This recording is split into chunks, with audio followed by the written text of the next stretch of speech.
I used to believe that love could fix anything. Maybe it's because I grew up watching my mother pray through every heartbreak, smiling through every storm. So when I met him, tall, confident, with that voice that could melt steel, I thought I'd finally found safety. He spoke like a dreamer, like someone who could turn dust into diamonds. I was young and hopeful, ready to build something real. At first, everything felt easy. We didn't have much, but he made me laugh even when the fridge was empty. We'd sit on the porch talking about our future, the business he'd start, the house we'd build, the family we'd raise. I believed every word because when he held me, I felt like I belonged to something bigger than myself. But dreams can turn into traps when one person starts running while the other stands still. His ambition grew faster than his patience. He wanted success, but not the slow, honest kind. He wanted it fast, loud, and with people watching. And when life didn't move at his pace, his frustration turned toward me. I started noticing the small changes first, the sighs when I spoke, the long silences at dinner, the way he looked at me like I was the reason his plans weren't working. He'd say things like, "You don't understand what it takes to be great," or, "You wouldn't know what struggle means." I'd stand there quiet, swallowing my pride, hoping love would make him remember who we were. When I told him I was pregnant, I thought it would bring us closer. I thought maybe he'd soften, maybe he'd see hope the way I did, but instead, his face went blank. He didn't smile, didn't hold me. He just said, "This isn't the right time." Those words pierced deeper than any blade. I stood there, hand on my belly, realizing I was celebrating something he already regretted. From that day on, everything between us began to rot. He came home late, smelling like perfume that wasn't mine. He stopped eating my food, stopped looking me in the eye. Then came the whispers, people asking if I was okay, if I'd heard what he was saying behind my back. He told everyone I'd trapped him, that the baby was my way of holding him down. When I confronted him, he didn't even deny it. He looked at me with cold, empty eyes and said, "You ruined my life." I'll never forget that moment. How small I felt, how the air seemed to leave the room. I begged him to stay, not for me, but for the child we created. But pride is louder than love, and his pride had already packed its bags. He left without looking back. No note, no money, just silence and shame. The people who once smiled at me now crossed the street when they saw me coming. I became the story they whispered about, the foolish woman who believed in a man too much. The days that followed were heavy. I remember sitting on the floor of our tiny room, surrounded by his leftover clothes, wondering how I'd survive. I cried until there were no tears left, until the only sound in the house was the slow, steady beat of my unborn child's heartbeat. That sound kept me alive. One night, when the pain became too much, I placed my hands on my stomach and whispered, "I don't know what the future holds, but I promise you this, I won't give up. You may have taken everything from me," I said through clenched teeth, "but you'll never take what's growing inside me." And in that moment, something shifted. I stopped being the broken woman he left behind. I became a mother, and that changed everything. After he left, the world didn't pause to let me grieve. Bills kept coming. My body grew heavier with each passing month. And every morning, I'd wake up with one thought: I have to keep going. There was no time for self-pity, no shoulder to cry on. Just me, my unborn child, and the sound of life demanding I stand tall. The first few months were the hardest. I worked anywhere that would have me, cleaning houses, folding laundry at a motel, selling homemade pies on the corner when I had the energy. People looked at me with pity, sometimes disgust. They'd whisper things like, "Poor girl, she should have known better." But I learned to stop listening. I had no room for shame when survival was the only goal. When my son was born, the pain of labor felt like fire running through my bones. But the moment I heard his cry, I knew he was the reason I hadn't fallen apart. His tiny fingers wrapped around mine, and in that instant, every broken piece of me started to rebuild itself. I named him after hope because that's all I had left. We didn't have much. I'd count coins at night, stretching them to buy milk and diapers. Some nights, I'd go without dinner so he could eat. I'd lie and tell him stories about full plates and happy endings, even when I didn't believe them myself. There were days I cried quietly, staring at the cracked ceiling, wondering if I'd ever be more than the woman he left behind. But every morning, when my son smiled at me, it gave me strength I didn't know I had. Years passed like that, slow, heavy, and filled with lessons no one prepares you for. I learned how to fix things, how to walk miles for work, how to face people who thought I was beneath them. The world isn't kind to women like me, women who fall but refuse to stay down. But I made peace with that, because while everyone else saw struggle, I was building something unbreakable inside me. I raised my boy with everything I had, not money, but love, discipline, and faith. I told him stories of courage, of how good people rise even when others try to bury them. I never spoke badly about his father, not because I forgave him, but because I didn't want bitterness to live in my child's heart. I told him, don't let anyone's cruelty make you cruel too. He listened, quietly with eyes that saw more than they should have. He grew up fast, too fast. By the time he was 12, he was already talking about how he'd take care of me one day. He'd come home from school with small earnings from odd jobs and place the money in my hand like it was treasure. I'd laugh, but deep down, I knew he meant every word. Sometimes at night, I'd watch him sleeping and whisper, "You'll never have to beg for love the way I did." And maybe God heard me, because my son had something powerful in him, a quiet determination, the kind that doesn't shout but moves mountains. I remember one evening, when I was exhausted from work, he looked at me and said, "Mama, one day you'll never cry again." I smiled at him, brushing his hair back, thinking it was just a child's promise. But the way he said it, the fire in his voice, made me believe maybe, just maybe, our story wasn't over yet. And I didn't know it then, but the very child I raised through hunger and heartbreak was already preparing to change everything. Time has a way of revealing what pain was really preparing you for. My son grew from a quiet, curious boy into a man who carried both my dreams and my scars in his heart.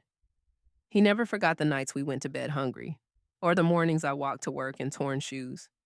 He remembered everything, not to dwell on the struggle, but to make sure we never lived it again.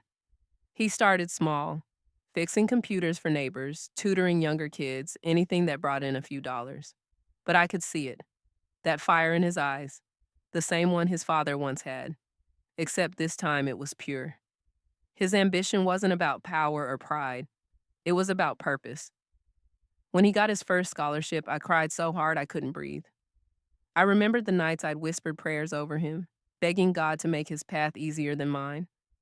Watching him pack for college was like watching my heart walk out the door, proud, terrified, and full of hope. At first, he'd call me every night, telling me about his classes, his new ideas, the people who doubted him. And every time he said, "I'll prove them wrong, Mama," I could hear the same determination that kept me alive all those years. He didn't just want success, he wanted meaning. He wanted to build something that would matter. Years later, his name started appearing in places I couldn't even pronounce: business magazines, online articles, television interviews. They called him a genius, a visionary. But to me, he was still that little boy who promised to make me stop crying. He created a company that gave jobs to people who'd been overlooked: single mothers, ex-factory workers, young dreamers who no one believed in. Every success story that came from his company felt like a prayer answered. One day he came home, not as a struggling student, but as a man who had made it. I still remember the sound of his car pulling into the same old driveway that once echoed with silence and shame. He walked in, hugged me, and said, "Mama, you don't have to worry anymore." He handed me the keys to a house, not a mansion, but a home filled with light. I tried to speak, but my voice broke. I'd spent years being strong. That day, I finally allowed myself to be soft. But life has its irony, the kind that sneaks up when you least expect it. Around that same time, news began to spread about a certain man's downfall. His business was failing, his new wife had left, and his name, the one he'd been so proud of, had become a joke in the same circles that once praised him. I never wished him harm.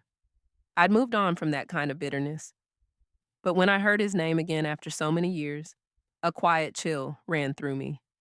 I wondered if he ever thought about the woman he left behind, or the child he refused to know. Then one evening, my son told me he had a business meeting, a major acquisition that could change everything. He didn't say much, but I noticed the look in his eyes, calm, focused, almost personal. I didn't think much of it at the time. Wasn't until later that I understood. The man whose company was crumbling was the same man who once told me I'd ruined his life, and the man about to buy him out completely was our son. Fate, it seemed, had been watching all along. He called me the night before the meeting. His voice was calm, steady, but there was a quiet weight behind it. "Mama," he said, "tomorrow's going to be important.